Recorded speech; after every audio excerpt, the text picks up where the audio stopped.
बंगाल की सीएम और TMC supremo Mamata Banerjee Bhajpa और प्रधानमंत्री नरेंद्र मोदी की विरोधी है, हम सब जानते हैं। वो भाजपा को बंगाल में मजबूत ना होने देने के लिए सारे हथकंडे अपनाती है, मुस्लिम तुष्टीकरण करती है, यहां तक कि उनके पार्टी वाले हिंसा करते हैं, ये भी हमें पता है। लेकिन उनके पर्सनल ईगो के चक्कर में पश्चिम बंगाल के करोड़ों लोग उन योजनाओं से महरूम हो रहे हैं जो मोदी सरकार ने चलाई है। किसान हो या गरीब या फिर स्कूल जाने वाले बच्चे, हर वर्ग ममता के ईगो की चोट सह रहा है। टीएमसी की ब्रांडिंग वाली भूख के चलते किसी को पक्का घर नहीं मिल रहा है तो किसी बच्चे को अच्छा स्कूल, किसी किसानों को खेती में सपोर्ट के लिए पैसा नहीं मिल पा रहा है तो कहीं लोग अच्छे इलाज से वंचित हैं। जी मैं आपको इसी ईगो के खेल के बारे में बताने वाला हूं।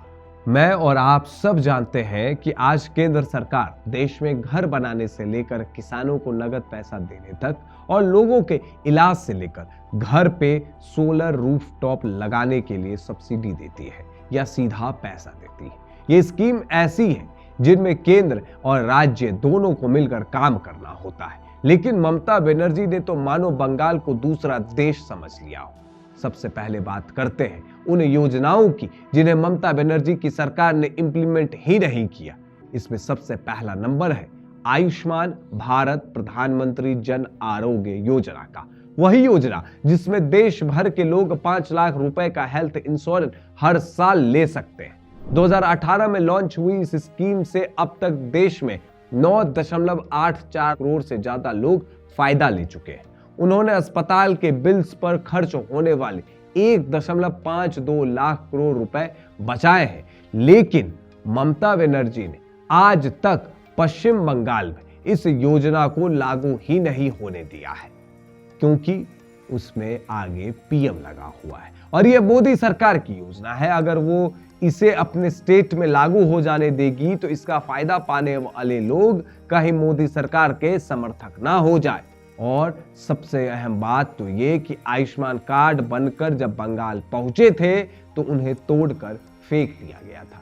With the Ayushman cards, but I came to know that those Ayushman cards were torn and thrown into the drain.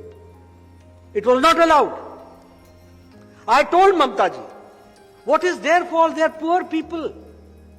This is a portable mechanism. यानी पूरे देश के लोग जिस स्कीम का फायदा लेकर अच्छा इलाज पा रहे हैं, पश्चिम बंगाल के गरीब इसलिए उसका लाभ नहीं ले सकते क्योंकि उनकी मुख्यमंत्री का ईगो इस पर भारी पड़ रहा है। ममता बनर्जी ने इस स्कीम को काउंटर करने के लिए स्वास्थ्य साथी नाम की स्कीम पश्चिम बंगाल में चला रखी है, लेकिन कोई इन्हें यह बताए कि आयुष्मान कार्ड रखने वाले व्यक्ति इस देश के किसी भी कोने में इलाज ले सकता है और उसको 1 रुपया नहीं देना पड़ेगा। लेकिन बंगाल की अपनी स्कीम अपने ही राज्य में काम कर जाए तो बड़ी बात होगी। और ऐसा नहीं है कि बंगाल में ऐसी योजनाओं की किसी को जरूरत नहीं है। नीति आयोग की रिपोर्ट कहती है कि पश्चिम बंगाल में रहने वाले लगभग 9 करोड़ लोगों में से 11% लोग अब भी मल्टी डायमेंशनल पॉवर्टी के शिकार हैं। लेकिन ईगो का ये खेल केवल इलाज तक सीमित है, ऐसा मत समझिएगा। आपको याद होगा कि कुछ वर्षों पहले केंद्र सरकार एक योजना लेकर आई थी। इसके तहत आप देश के किसी भी हिस्से में अपने हिस्से का राशन ले सकते थे। बेसिकली राशन कार्ड्स को आधार के साथ लिंक किया गया था और इसे one nation one ration card नाम दिया गया था। इसका उद्देश्य यह था कि जो लोग काम धंधे के लिए देश के एक हिस्से से दूसरे हिस्से में माइग्रेट करते हैं, उन्हें भी मुफ्त राशन मिलता रहे। पश्चिम बंगाल की ममता सरकार ने इस स्कीम को इंप्लीमेंट करने से मना कर दिया। उसने दुनिया भर के बहाने बनाए कि आधार सीड करने में समस्या है, लॉजिस्टिक का चैलेंज है। आखिर में 2021 में जब सुप्रीम कोर्ट ने उसे फटकार लगाई, तब जाकर उसने इस योजना पर काम चालू किया। सोचिए कि जब केंद्र सरकार लोगों को मुफ्त राशन देने की योजना पर काम कर रही थी और चाहती थी कि हर परिवार, चाहे वो कहीं से भी ताल्लुक रखता हो, देश के किसी भी कोने में काम की तलाश में रह रहा हो, भूखा ना सोए, तब टीएमसी की ममता बनर्जी अपना ईगो बूस्ट करने में लगी थी। और इससे नुकसान किसका हो रहा था? उन गरीब बंगाली कामगारों का जिनकी पहले वामपंथी और ममता की सरकार ने रोजी छीन ली और जब वे बाहर गए तो उनकी रोटी पर भी अड़ंगा लगा दिया गया। वैसे राशन और स्वास्थ्य के अलावा किसी भी आम आदमी की एक और चिंता होती है कि उसके बच्चे उस स्कूल में पढ़े जहां सबसे अच्छी सुविधा हो, जहां नए लैब्स हो, जहां अच्छे क्लासरूम्स हो, जहां अच्छे टीचर्स हो और जहां खेलकूद का इंफ्रा अच्छा हो। आम बंगाली मानुस भी यही सोचता होगा, लेकिन बंगाल को मुसलमान पॉलिटिक्स की लैब बनाने वाली टीएमसी सरकार ये नहीं सोचती। सितंबर 2022 में देश में पीएम श्री स्कीम लॉन्च हुई, जिसके अंतर्गत लगभग 15,000 स्कूल अपग्रेड किए जाने थे। इस पर वर्तमान में देश भर में काम चल भी रहा है, लेकिन आपको पता है पश्चिम बंगाल में क्या कहकर इस स्कीम को शामिल होने से मना कर दिया गया? टीएमसी सरकार ने कहा कि चूंकि इसमें आगे पीएम प्रीफिक्स लगा है, इसलिए हम योजना में शामिल नहीं होंगे। सोचिए, लाखों हजारों बच्चों को अच्छी शिक्षा लेने से इसलिए रोक दिया जाएगा क्योंकि बंगाल की ममता बनर्जी पीएम शब्द को पसंद नहीं करती। और ऐसा भी नहीं है कि ये कोई नाम है, ये तो टाइटल है। आज नरेंद्र मोदी है, कल कोई और हो सकता है। सोचिए, घृणा और ईगो का लेवल यह है कि राज्य के बच्चों को उसकी कीमत चुकानी पड़ रही है। वो स्मार्ट क्लासेस, लैब्स और बाकी सुविधाएं नहीं पा रहे हैं। पूरे देश में 13,000 से ज्यादा स्कूल अपग्रेड हो चुके हैं, लेकिन इसमें बंगाल के केवल 60 स्कूल शामिल है और वो भी केंद्रीय विद्यालय। इसके अलावा RERA यानी रेरा, जिसके अंतर्गत देश के हजारों लाखों घर खरीदारों को उनके पैसे और प्रॉपर्टी की सुरक्षा मिली थी, पश्चिम बंगाल ने उसे भी इंप्लीमेंट करने से मना कर दिया था। ये भी सुप्रीम कोर्ट के दखल के बाद चालू की गई। यही हाल स्वच्छ भारत मिशन का बंगाल ने किया। लेकिन ऐसा नहीं है कि जिन स्कीमों को पश्चिम बंगाल में लागू भी किया गया उनमें ही कोई झंडे गाड़ दिए गए हो, बल्कि देखा जाए तो आज केंद्र सरकार की तमाम बड़ी योजनाओं में सबसे बड़ी फिसदी कोई है तो वो है ममता रूल्ड पश्चिम बंगाल। इस मामले में नुकसान और कोई नहीं बल्कि बंगाल के आम लोग सह रहे हैं। ममता सरकार की कारस्तानी का एक और बड़ा उदाहरण प्रधानमंत्री किसान सम्मान निधि स्कीम है। 2019 से चल रही इस स्कीम के तहत सरकार हर किसान को 6,000 रुपए हर साल देती है। ये पैसा 3 किस्तों में फसली सीजन के हिसाब से दिया जाता है। और सोचिए कारण क्या होगा? कारण था केंद्र का डायरेक्ट बेनिफिट ट्रांसफर मॉडल, यानी सीधे किसानों के खाते में पैसा पहुंचना उसे रास नहीं आ रहा था। 70 लाख किसानों को कई किस्तों से महरूम होना पड़ा। लेकिन ममता सरकार की मगरूरी का हाल यह है कि उसने पहले ये स्कीम प्रदेश में लागू ही नहीं की, और जब की भी तो किसानों की पूरी लिस्ट ही केंद्र को उपलब्ध नहीं करवाई। जब साल 2021-22 में आकर भी इसे इंप्लीमेंट किया जाने लगा तो वेरिफिकेशन में देरी हुई। यहां तक कि आज भी बंगाल में इस स्कीम का कवरेज बाकी राज्यों के मुकाबले कहीं कम है। जहां लगभग 10 करोड़ आबादी वाले पश्चिम बंगाल में मात्र 44 लाख किसानों को ही पीएम किसान का फायदा मिल रहा है, तो वहीं इससे लगभग 2 करोड़ कम आबादी वाले राजस्थान में 73 लाख से ज्यादा किसान इस स्कीम का फायदा उठा रहे हैं। इसके काउंटर में पश्चिम बंगाल ने अपनी खुद की स्कीम चला रखी है ताकि उसे पीएम शब्द का उपयोग ना करना पड़े।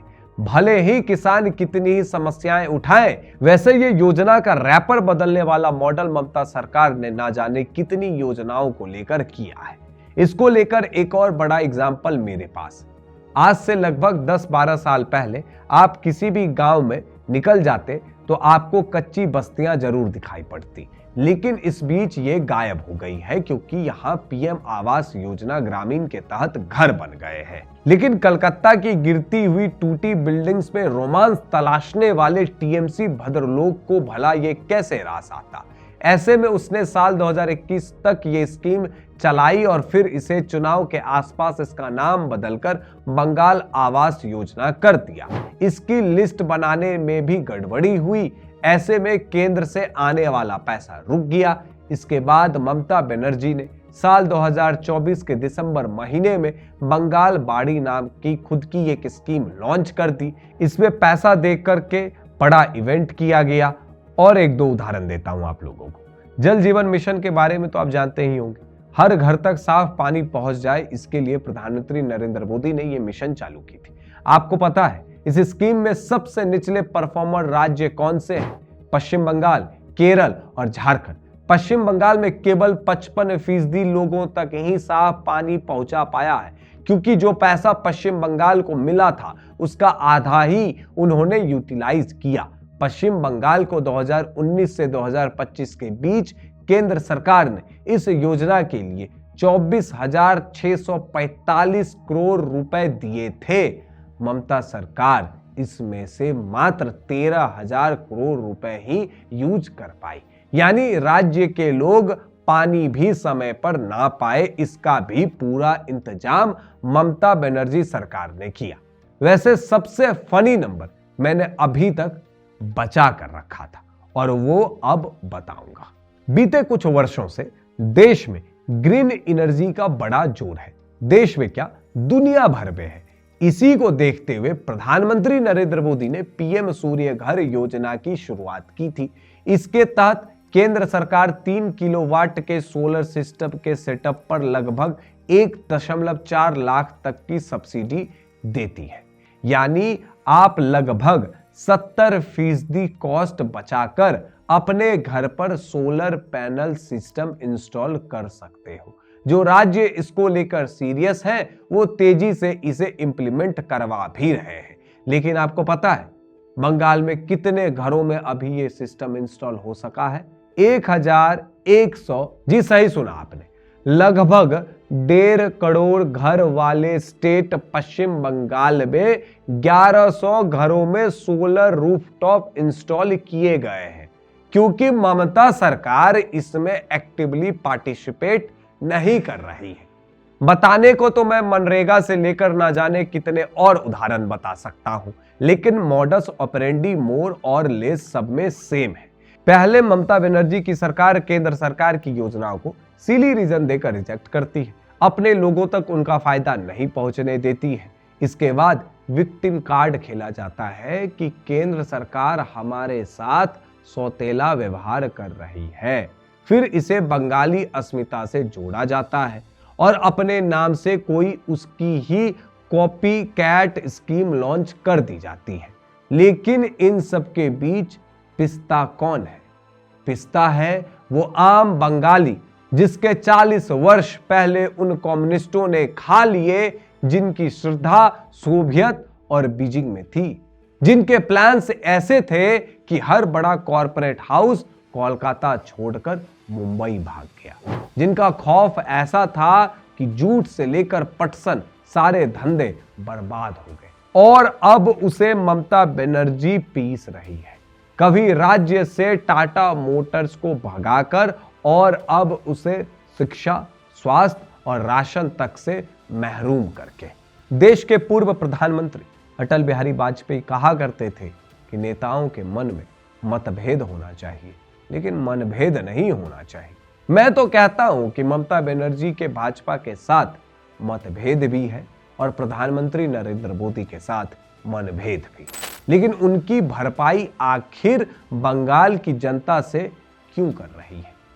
क्यों उनकी ईगो के चलते आम बंगाली मानुष बेसिक सी चीजों से दूर रखा जा रहा है? और ये आज से नहीं चल रहा, बल्कि 1 दशक से चल रहा है। जल्द ही बंगाल चुनाव में जाने वाला है, शायद तब हमें वो उत्तर मिल जाए कि ये तस्वीर कब बदलेगी। तब तक के लिए देखते रहिए ऑप इंडिया।